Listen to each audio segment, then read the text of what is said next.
We know you like talking Star Wars. We like talking Star Wars. So that's exactly what we're going to do. This is The Wars and More.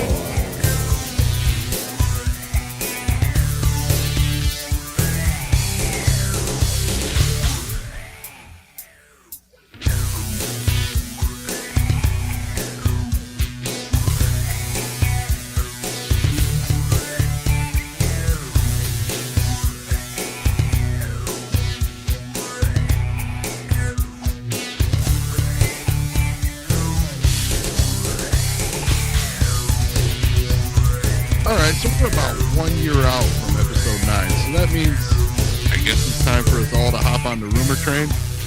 This is The Wars and More. I'm Joe, and of course with me is my good buddy Doug. Hey Doug, how you doing this week? I'm doing pretty good, Joe. How are you doing? I'm not doing too bad. It never fails, right? Yeah, all I got to say is all aboard. Yeah, so it's funny, you always hit that mark. Oh yeah. That mark, and when it's just all going to ramp up. And this week has been kind of humorous at times. Yeah. Because it's just oh, it's going to happen. It's going to happen. We're getting a trailer. Or, oh, this is the title. It's all starting. Yep. So, now I wouldn't be too shocked to see a title in the near future. Yeah, it wouldn't surprise me either. I mean, fans are clamoring for something, right? Give us something. But, who knows? I don't know. It's all rumor right now. Yeah, but, so this trailer business, right? Yeah. This week, it was really ramped up that this week we're going to see the first trailer for episode 9. Right. And at first glance for me, I'm like, yeah, I don't see it because they're still filming. Yeah. A lot of times you don't see the first trailer until they're in the early stages of post-production or getting ready to do some reshoots or something like that. They're still in the first stage of filming. Well, I don't know. If I recall correctly, when we got our first teaser of The Force Awakens, I thought they were still filming that at the time. I thought they were in reshoots. I don't know, because that was the day after Thanksgiving, right? Day after Thanksgiving 2014. Oh, maybe. It still seems early to me, given where they're at. Yeah, I mean, I don't know. I don't know. I don't know. I'm I think what we're gonna see as a teaser is gonna be just, probably some imagery, maybe with a little voiceover, and that's about it. I don't think there's gonna be a whole lot of substance to it, but it's gonna be, giving us something, right? So I got a feeling that once we get the full-on trailer, which will probably happen at Celebration, we might get that, Chewie we're home moment with maybe Lando. Well, Yeah. I'm not saying they're going to replicate that, but something like that, Yeah. So that's what I was thinking would be the most likely scenario if we were to see something, would be one of those behind the scenes trailers like they did for Force for Change. Yeah. That I wouldn't be surprised if we saw that. Right. In the near future. But I don't anticipate seeing a teaser or anything that shows any finished film footage, you know what I mean? Yeah. Like I said, I got a feeling it could be simple stuff. Like you recall that first teaser we saw for The Force Awakens. I mean, it's BB-8 rolling by, right? Finn pops his head up. You got some footage of the Falcon and all that kind of stuff, but it's about it, really. I mean, we got some imagery of it was obviously Maz and Leia's hands, handing over a saber, which we never saw in the film. But hey, we might see that in this film. So, it's hard to say. Oh, I didn't even think of that. Right. Well, no, you can't see that. Why? The saber's destroyed. Well, we'll see. I'm hearing rumblings of this thing might be fixed somehow. Oh, come on. What? The saber's destroyed. Like, broken half. The crystal in it blew up. Right. Well, we'll have to see on that one. But who knows? Yeah. Well, of course, with all that trailer talk and everything, there's people that think they have the title. Yeah. So, actually, tonight on Reddit, so right. Take this with a grain of salt. It is rumored that the title of episode 9 will be Son of Darkness. Yeah. So, I gotta say, my first impression of that is, okay, now we're trying to do, we're crossing Kylo Ren over into a Twilight movie. But, hey, Twilight movie. or Interview with a Vampire, show my age there, but something. It's maybe it is a vampire movie. Maybe Luke Skywalker comes back from the dead as a vampire. There you go. I'm sorry. That was even pulled from dialogue or whatever. It's just the impression I got. For a title, I don't know. It might have to grow on me if that's the actual title. Agreed. And of course, where they're pulling that from is Snoke's dialogue. Where he talks about Kylo Ren, worthy apprentice, son of darkness, heir apparent to Lord Vader, Right. So he said son of darkness, so I guess they're grasping at this next installment is really going to focus on Kylo Ren. Right. Which I'm okay with. But, I mean, if they're going to title it Son of Darkness, he better be, really dark, really bad. Rivaling the type of villain we had with Vader. Oh, for sure. And honestly, if you're going to title this Son of Darkness, there's no redemption. Oh, absolutely. I mean... And shouldn't it be Grandson of Darkness? Right. Yeah, that's an excellent point. Because, I think I said that when we first saw this. Son of Darkness makes Leia or Han or both darkness? Yeah, I don't think so. Yeah. Even hearing that line from Snoke, I was kind of like, he's not really the Son of Darkness, Like, right. Heir of Darkness, Child of Darkness, I don't know. Yeah. Son? Yeah. His parents were like as good as it gets in the Star Wars universe, Exactly.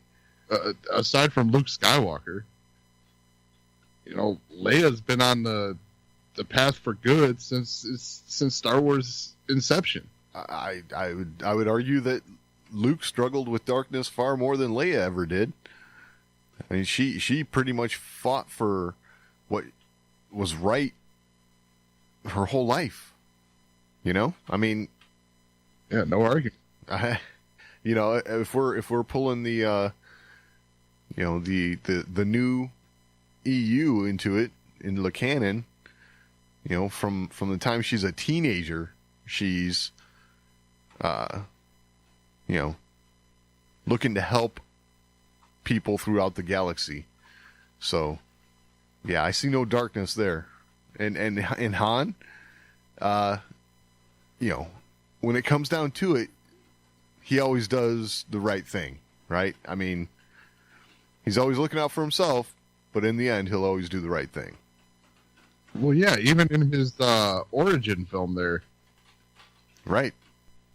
He was still the good guy. I mean, yeah, winds up helping the rebellion. Even though he wants to be the bad guy, you know, he wants to be the villain. Yeah. He can't be. Yeah, exactly. So, yeah, I don't know. Son of Darkness, I don't buy it. I think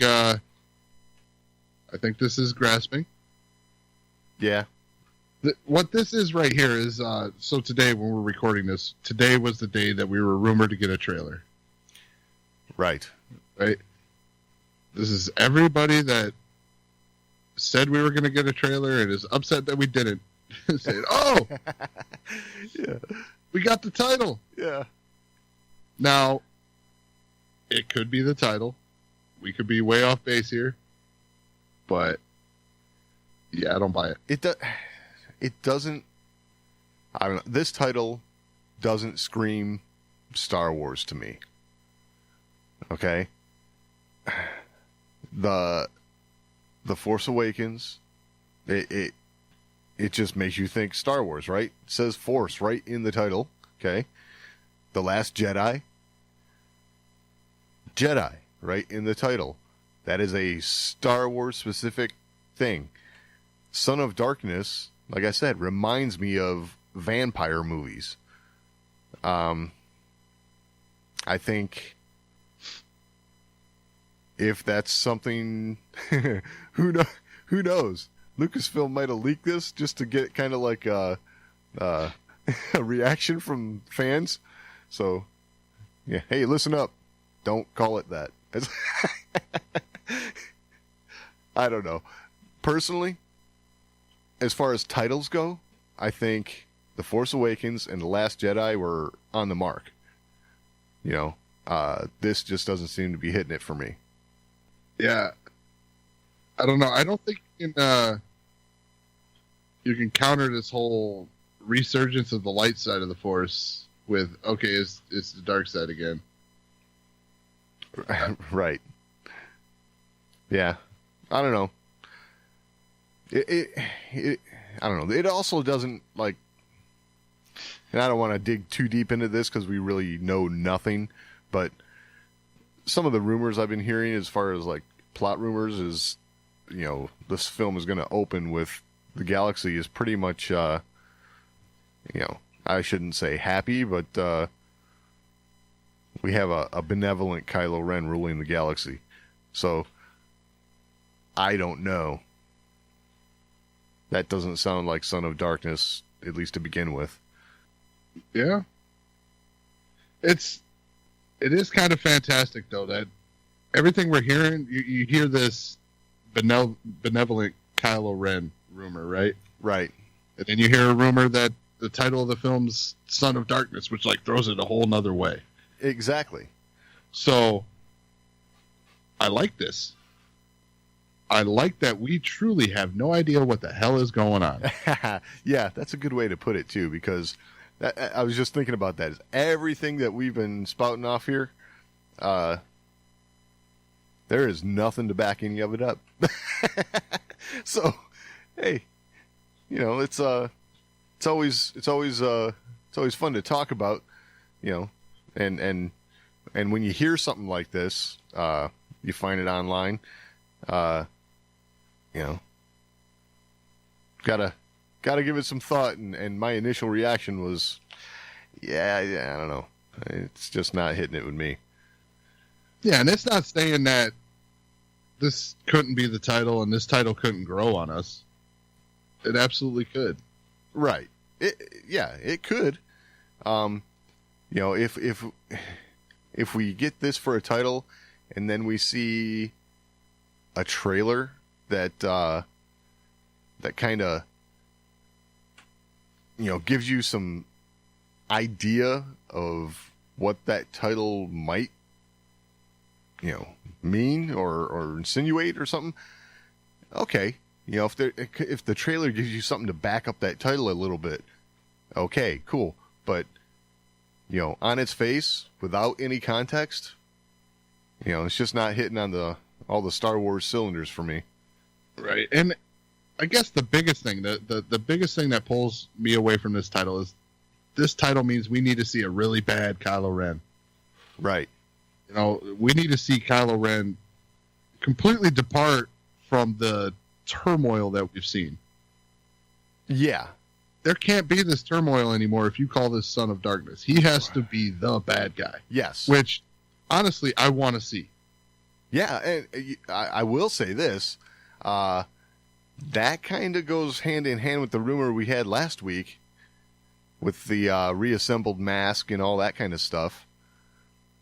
So maybe there is something to it. But, like I was saying before, Kylo Ren would have to be a character that rivals Vader in how terrifying he is. Because to have a title, Son of Darkness, I don't know. You're right. It's got to be, horrible. Yeah, I mean, you need to see, with a title like this film needs to open with Kylo Ren leading the Knights of Ren, right, ruling the galaxy with an iron fist. Yes. Not benevolent. Exactly. Iron fist. Right. Yeah. Performing some moves like we saw Vader do in Rogue One, that kind of thing. Yeah, it's my way or you die. Yes. So you can't have a benevolent Kylo Ren and call it Son of Darkness. Maybe it's Kylo Ren who's maybe benevolent in his own head, but ruling with an iron fist. Yeah, it's possible. Could be something like that. Because the Sith were known for thinking they were letting everybody know what's best for them. Oh yeah. Right. And it's typical and it works right in with Star Wars is the antagonist, the bad guy, never feels like what they're doing is bad, right? They're doing what's best for the galaxy. They're doing what's best for others too. But they're going to make out in the process. It's and this story would almost have to be told from the point of view of the Plagueis novel. Yeah. Where you were watching this from the point of view of the bad guys. Right. And almost kind of seeing their point. Yeah. And yeah, almost falling in line with their their thoughts and how they wanted to operate. Yeah, absolutely. Which would be a little bit of a departure. That's for sure. But if done right, could end up being a really fun and interesting way to watch Star Wars. It could be. I gotta be honest though. I think that would be taking things far beyond what we're used to. I mean, if you do that though, to me, you got to do it with the middle part, not Act 3. I would have to agree. Yes. So, hey, I just had another thought. Maybe they misspelled son. Maybe it's star, sun, Son of Darkness. Just like they had in Force Awakens. They got another Star Killer base. They sucked the sun into it. Don't do it. I joke. I kid around. Yeah, another super weapon. Hey. You never know. That could happen. It'll probably happen. It's okay, though. It's another trademark of Star Wars. Yep. Bad guys build big bad weapon. Good guys destroy it. Right. Yeah, I don't know. We'll see. Right. But for right now, Son of Darkness, not in our not in our favorites. Right. And that's just us. If you like it, hey, share it with us. Absolutely. Tell us why. Yeah, we'd love to hear that. Oh, we are open-minded. So, all right. So, talking about episode 9 trailer and good avenues for them to roll something like that out. The Disney Park Christmas Parade's coming up. That's right. Yes. Yeah. So I was telling you this is a personal observation of mine. You know, I was doing things around the house. TV's on. It's on ABC, and I see an advertisement for the Disney Parks Christmas Parade, and they're talking about all the stars they're going to have, and all the performances they're going to have, and I'm just kind of half paying attention as I'm doing other things until all of a sudden I see a blur of the Millennium Falcon, and they say something about also catch a glimpse or a sneak peek or whatever. I can only assume that they were talking about Galaxy's Edge, and Makes sense. we might get a preview look at what they've got going on there. But then with all this trailer talk we've had today, I thought, I wonder if they do that. It doesn't really make sense, right? Because everybody's kind of busy on Christmas Day. They're busy doing other things, but you never know. I don't know. I don't know. I honestly don't believe we're going to see a trailer, but who knows? Maybe they'll give us a title reveal on Christmas Day. You know, little Christmas present from Disney Lucasfilm. Yeah, I doubt it. Yeah, me too. But hey, here's a hoping. I don't want to be that guy that goes, no, we're not going to see it. Right. I think you hit the nail on the head. This is going to be some Galaxy's Edge stuff. This is a Disney Parks parade. The whole focus is Disney Parks. Yeah. Yeah. Galaxy's Edge. Yeah, totally. I think this is going to be our first real look at those attractions. Yeah. Absolutely. And you know, for me anyway, it's going to probably get me to watch the Disney Parks Parade because, you know, to be honest, it's got Star Wars involved. Okay, I'm in. Yep. Sold. Yep. And it's, for a trailer, it's not really the best medium. Yeah, it's just, true. It's not going to draw the audience of like the Super Bowl. Right. So, yeah, I just had both of these things on my mind when I was thinking about it, and it was like, you know, I guess I'm trying to make puzzle pieces fit together that just aren't quite going. So you hit them with your fist. Right. Telling you it goes here, damn it. Yeah. Yeah. Well, there's plenty of time for the puzzle to come together. Let's not get ahead of ourselves. Right. Have something to add to the conversation? Or you just want to let us know how we're doing? Email us, show@thewarsandmore.com.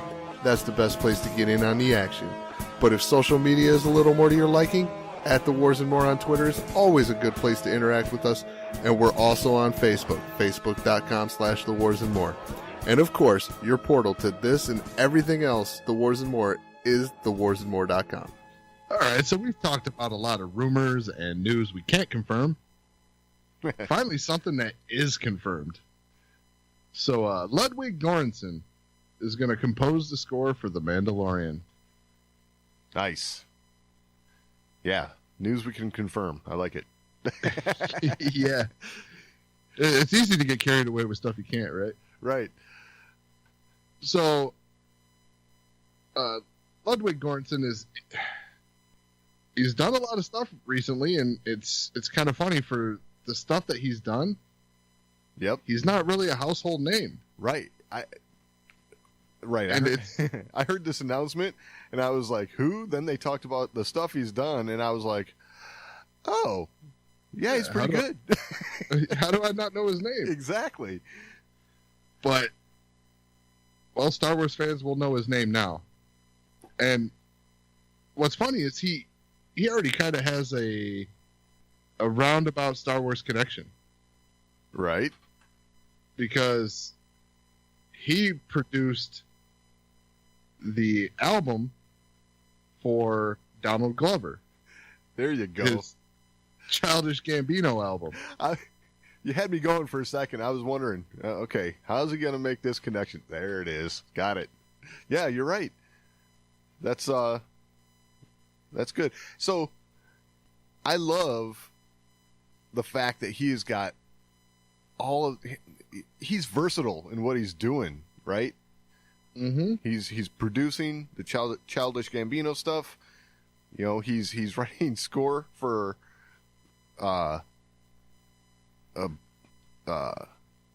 Panther. Black Panther. Yep. Creed. Creed 2. Venom. It's like, wow. I'm like, okay, this is good. I like this. Yeah, because it's like you said, they announce his name, and you're like, who?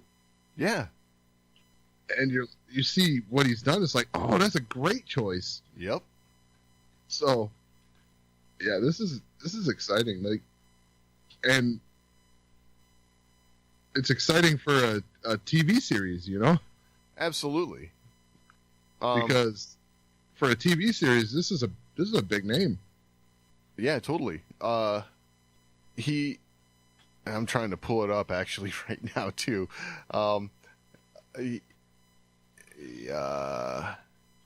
Okay, so here's a quote from him off of JediNews.co.uk, right? It says, "Words fail to express how surreal and humbling it feels to be invited into the Star Wars universe. I am deeply grateful to Jon Favreau and Disney for this opportunity, and to John Williams for raising the bar so high with his iconic, intrepid scores. They will never be matched. In these next months, I hope to honor the tradition of Star Wars' music landscape while propelling the Mandalorian into new and uncharted territory. And I will try to remember that there is no try." So, hearing that, it just makes me feel like, okay, I can tell already this guy gets it. So, yeah, good choice. Yeah, and I like that he says that he wants to honor what John Williams has done. Right. But he wants to propel it into new territory. Yes. And that's, which, to be honest, for a quote unquote television series, I think that's what needs to happen. Right? I don't know. I think it's going to be very reminiscent of John Williams' stuff, but how do I put it? I don't know. I don't want to like categorize music and stuff like that, but maybe it's going to have a more modern flair from time to time or whatever. Who knows?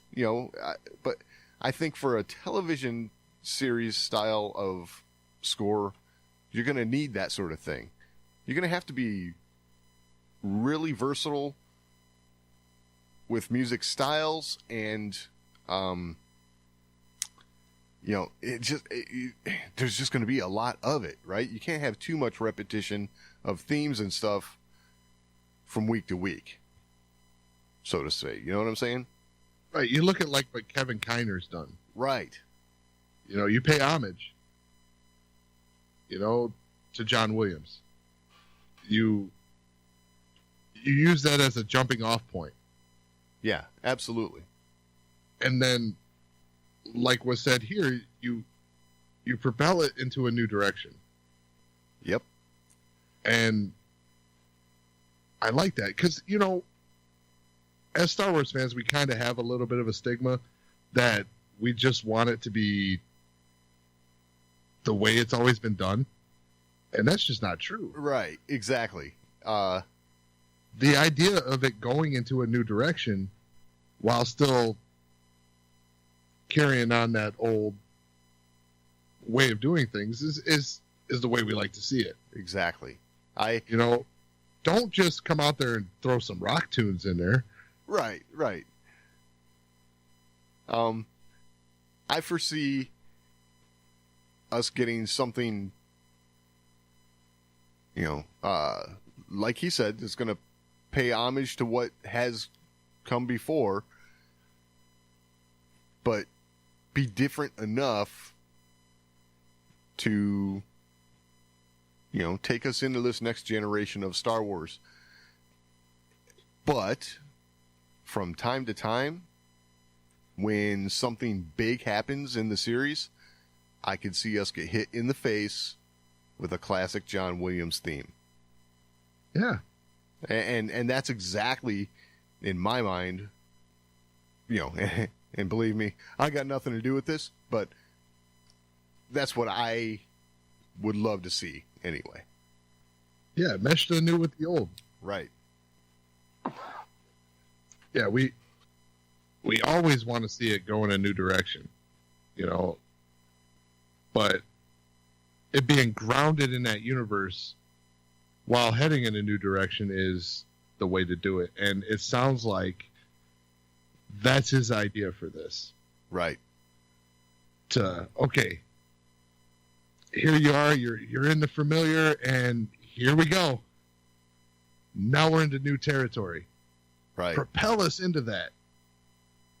Ground us in the familiar and then take us away. Absolutely. And I love that mindset. Very excited to hear what he's got to bring. Yeah, totally. Can't wait. And like you said, with these credits that he's got, it shows a lot of range. Oh yeah. Yeah, totally. There's a lot of varied styles in there, which is awesome. Yeah, being kind of music guys ourselves, we're very excited for this. Yeah, totally. Because there is a lot of potential for a lot of cool things. Absolutely. Yeah, looking forward to it. Yep. More and more, I'm getting excited about The Mandalorian. Yeah, me too. I think this is going to be a good thing for Star Wars. All right. So, more stuff we can confirm. So, we talked about it. Star Wars Celebration. We talked about there was still that big stage missing host, right? Oh, yeah. And we said, it's got to be Warwick Davis. Right. It's been him for, how many years now? He's the interview guy. Yeah, absolutely. So, it's confirmed. Warwick Davis is coming back to Celebration. He'll be hosting the Celebration stage. Saw it coming, but it doesn't make it less exciting. That's right. That's awesome. He's, aside from, just, it's between him and James Arnold Taylor for me for the best interviewers. Right. Yeah, they're both just fantastic interviewers, and to see Warwick coming back it gets me excited for Celebration. I got my tickets ordered, ready to go. That's really the second announcement that got me super excited, because the first one being David Collins and Amy Ratcliffe coming back. Oh, right. That's right. Yes. Yeah, so it sounds like things are going to shape up to be an excellent Star Wars Celebration. That's for sure. It's got all the hallmarks of everything we've all come to expect, so that'll be a good thing. Yep, look for some good quality panels with Warwick sitting down with Star Wars royalty. So, absolutely. Okay. So Sphero did the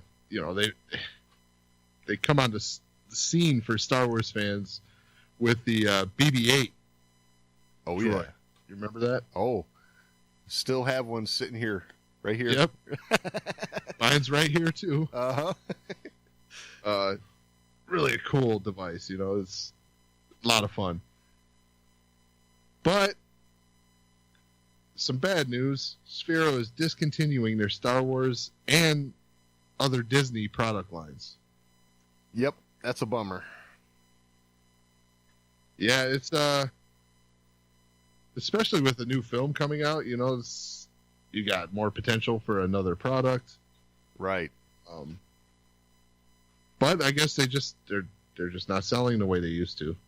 So you can't fault a company for moving away from something that's not selling. Right. And I totally get that. For me, with episode 9 coming out, I would think that there would still be a market for this, right? So, and this is just me spitballing, right? And I have no part of the company, so don't listen to me. But do a limited run of something, right? There's going to be X number built and sold, and that's it. And again, if that doesn't work into the business model, maybe they've thought of this idea and it just doesn't pan out, when you do the math. But I love the product. It's cool. You run BB-8 around off of an app on the phone, so I don't know. It would just be nice to see more, because we got R2 from them, as well as what was the other one? R2Q5. So, I don't know. Keep the droids coming. That's the way I see it. But well, I don't know that this says they're not going to do anything in the future. Okay. From what I gather here, they're just discontinuing the stuff they're already running. Right. So they're not going to be making any more of BB-8, R2-D2, Right. So what it does say here, though, is the company is now focusing on building out its educational ecosystem with a particular interest in getting more products into schools. The firm has also recently released a programmable robot with LED lights and acquired spectrums.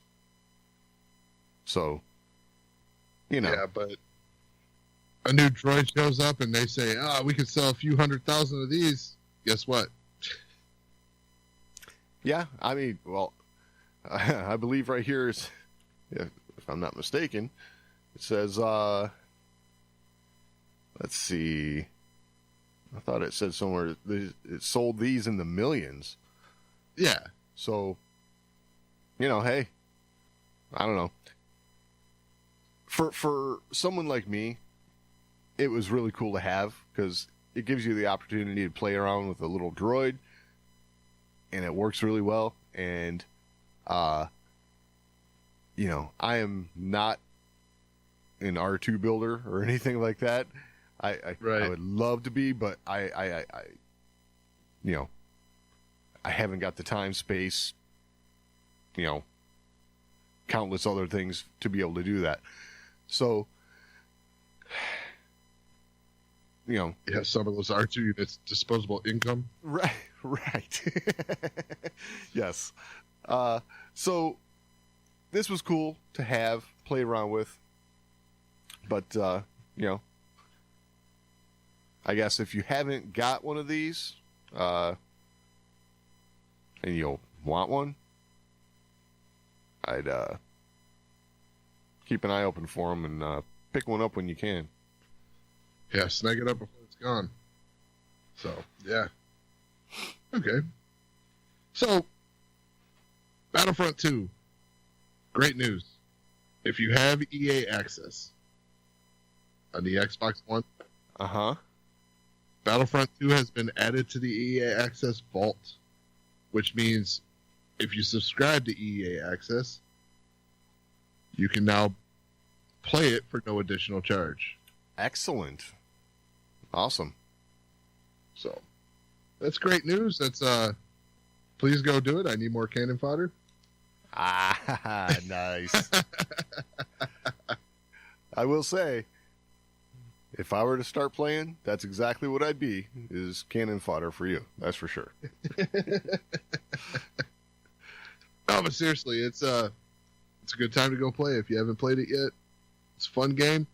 I know it had its rough start. Oh yeah, yeah. The game has made leaps since then. Excellent. So worth checking out. Yeah. All right, George Lucas. Well, it turns out George Lucas has a lot of money. You don't say. Really? I like the way you put that. As if we didn't know. If you didn't know. So the America's Wealthiest Celebrities list came out for 2018. Okay. And George Lucas tops that list. Wow. I guess I'm not surprised, but wow, okay. Well, I mean, what's super surprising about that is that puts George Lucas above, like, Oprah. Right? Michael Jordan. Yeah, you know? it is kind of funny that, you know, Oprah is kind of viewed in that way sometimes as being like, you know, super, super, super rich, you know. And here you got George, you know, a guy just walking around in a flannel shirt. Oh, yeah, he's richer. Well, Oprah is still super, super, super rich. Of course, but yeah, she's not first.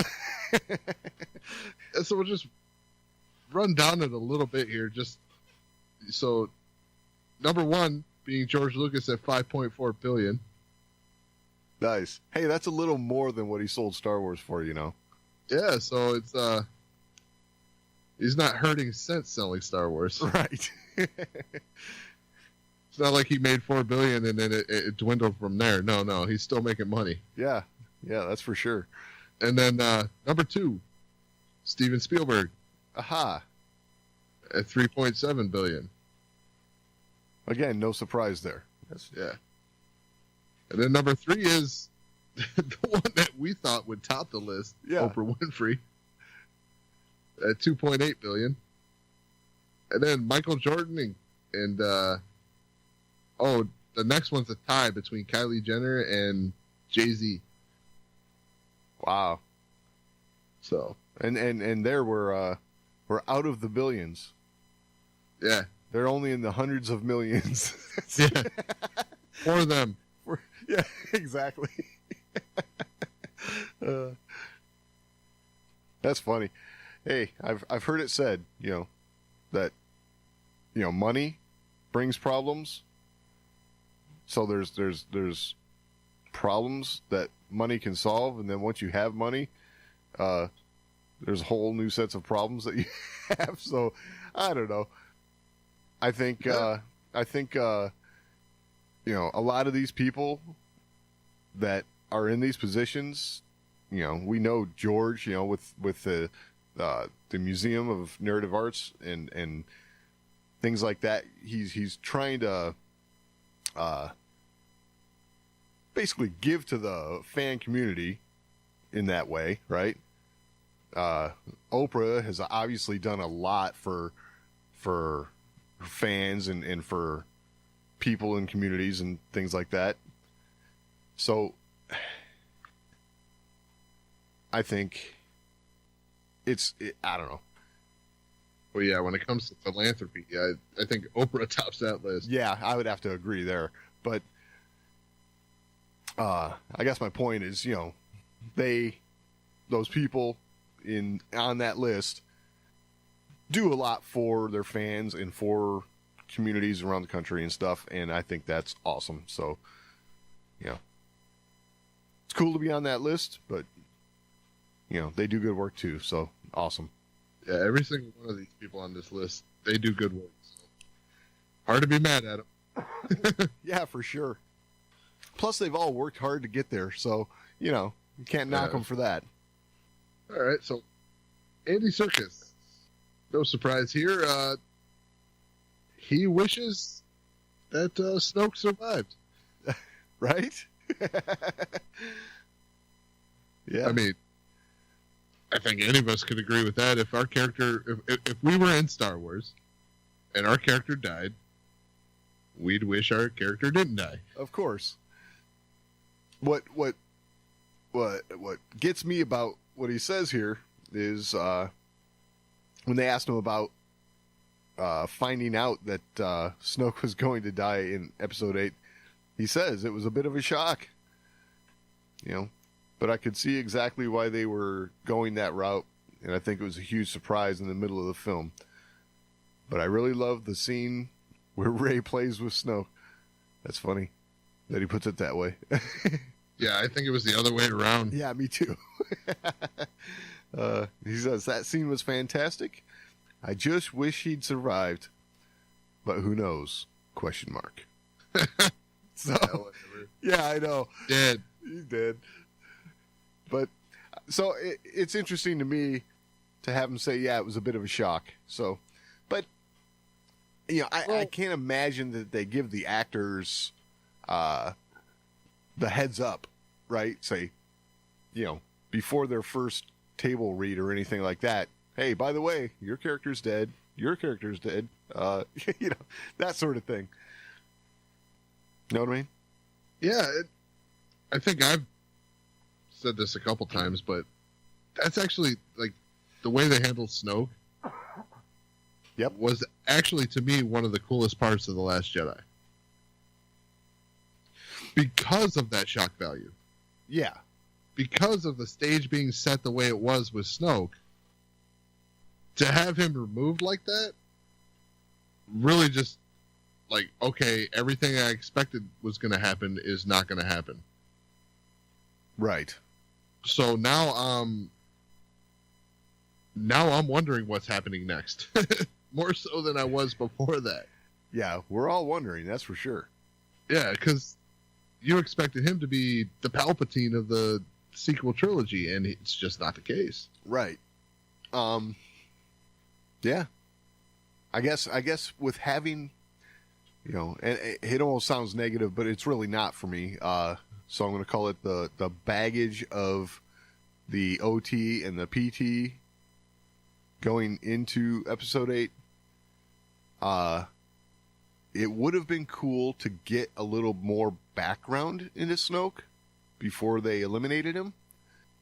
But eliminating him, especially the way they did, was cool. So, yeah, it kept us on our toes. Yeah, for sure.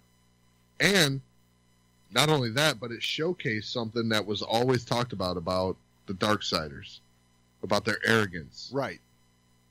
And how Snoke couldn't see something happening right in front of him because he was so arrogant, so confident that he was reading the whole situation correctly.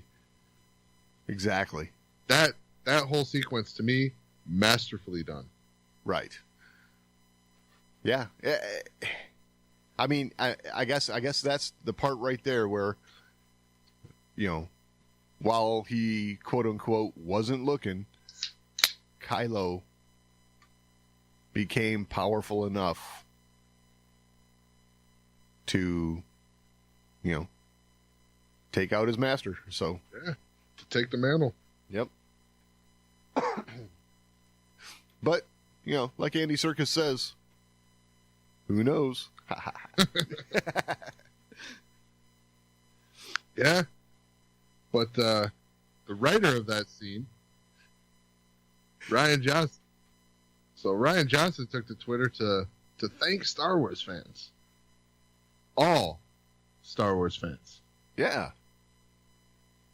So his tweet is, want to thank all the amazing, passionate, thoughtful, kind, creative, talented, supportive, argumentative, opinionated, respectful, open-hearted, inspiring, amazing Star Wars fans for the past year.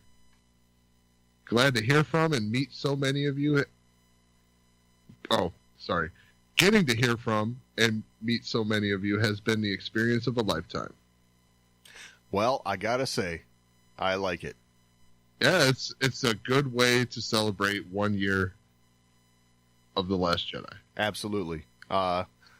There's, it's no secret, right? So the film has been divisive. A lot of fans have opinions on it, from loving it, it's their favorite Star Wars movie ever, to, it ruins Star Wars for them. But, in the past, Ryan's been, vocal on his opinions as well. But I have to say, this is exactly the kind of response that I love to see from a creator. We'll take all opinions, we'll take all fans, and thank you for being what you are. So, that's awesome as far as I'm concerned. Yeah. It's definitely been turbulent. Right. It's been a turbulent year for Star Wars. And he's been in the midst of all that. Right. And to take a moment and thank everybody, no matter who you are. Exactly. No matter what side you're on. That is the Rian Johnson I was so staunchly defending. Absolutely. Absolutely. And rightfully so. That right there was an awesome thing. I think, it's stuff like that right there that Star Wars, from a corporate level all the way down to a fandom level, needs right now.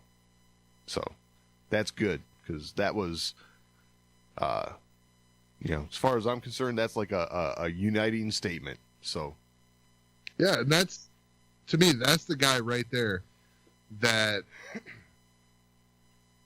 showed up at Celebration in the middle of the night to meet the fans who were, sleeping in line. Right. Yes. To go to the Last Jedi panel. And walked through and met every single fan in line. Right. And he was there for a good while. And he didn't leave until he met every fan in line. That's awesome. That's that guy right there. Yes, exactly. So, right on. Yep, totally, right. Totally. So last week, we talked about Mark Hamill and all the work he was talking about doing and how he still hadn't filmed his scenes for episode 9. Right. Well, in his post, he made mention of a very high-profile announcement, right? Oh, yeah. Yeah, that's right. Something he couldn't talk about yet. Yeah. Well, I'm going to go out on a limb and say this is the high-profile announcement he was talking about. So Mark Hamill, along with 2 other Star Wars veterans, have been announced as voiceover actors for the straight-to-Netflix series, The Dark Crystal: Age of Resistance. This is cool. So, obviously, Mark Hamill. The other 2 Star Wars notables are Simon Pegg and Jason Isaacs. Right on. So Simon Pegg, obviously Unkar Plutt. Uh-huh. And Jason Isaacs was the Inquisitor from Rebels. Right. So, this, the Dark Crystal is one of those films that's like classic, from early 80s. I think it was 82 they said. And yes. it was just spectacular, especially for the time. Just amazing to watch. One of those, again, from the same time period, this is my childhood time frame now, but like the Never Ending Story, things like that, things that are just total fantasy. And the fact this is going to be a prequel, if I'm not mistaken. Correct. I don't know. It's just awesome. It's going to be the sort of thing that I can sit down and watch with my kids. I think my kids are going to love it, and it's going to introduce my kids to the one that I saw as a kid. So that's, as far as I'm concerned, that's awesome. Yeah. So that for me, the Dark Crystal and stuff is not anything I ever really got into. Right. Even though it's very popular amongst my generation, even though it's before us. Right. I've seen it. Don't remember it very well. Right. But they've done a good job here because now I'm going to revisit it. Absolutely. Because I got to get ready because there's Star Wars notables in the next one. So. Right. Exactly. So, yep, definitely something I'm looking forward to seeing for sure. It's funny because you think I'd have been a little more into it because I was into a lot of Jim Henson stuff. Oh, yeah. And how this got past me, I don't know. I guess I'll have to watch it again and maybe see why it got past me. Yeah.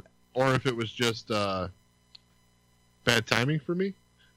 I would attribute it to that more than anything, but especially now, like, because of Star Wars and how I've developed from there, from the first time I saw Star Wars, fantasy has become much bigger in my life. Right. Star Wars and the Lord of the Rings and everything like that.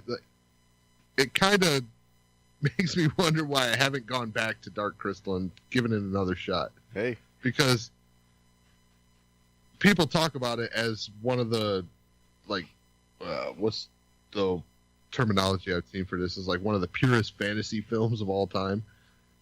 Right. Yeah. This is one of those things that you look at it and there is no basis in reality for it, right? I mean, this is all out of somebody's head, and that's some of the great stuff that you mentioned Lord of the Rings. That's the same way. It's definitely cool in that respect. Fantasy all the way for sure. So yep, back on my radar.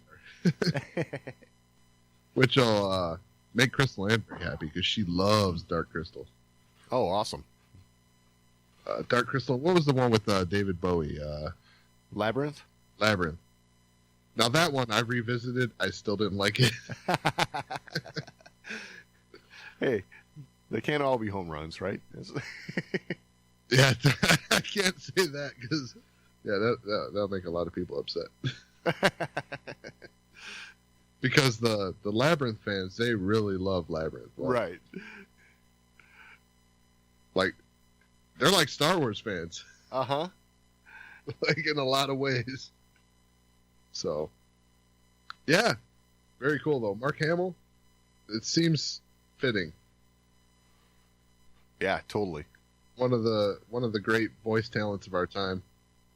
For sure. So, I was wrong, though. I said Joker. Yeah, I know. But, hey, I'm sure whatever his role is in this, it's going to be... Well, since you're familiar with it, maybe you can shed some light. Well, okay. My familiarity is ravaged by time, we'll say. I I remember watching it as a kid. I remember liking it a lot as a kid. I just devoted all of my almost all of my fandom to Star Wars at the time. So, it was definitely cool. I remember it being cool. I remember liking it. I have to go back and visit it again myself. So, and I am looking forward to doing so. I was just going to say, 'cause it says that the Skeksis and Mystics are voiced by Mark Hamill, Jason Isaacs, Simon Pegg. Right. So, who knows? I can imagine this, I don't know if these are recurring characters or if this is, characters that are going to be new for this prequel. Don't know. I don't recall. So, okay. Yeah. All right. But still cool. Still cool. It's giving me a reason to go watch it again. Right. All right.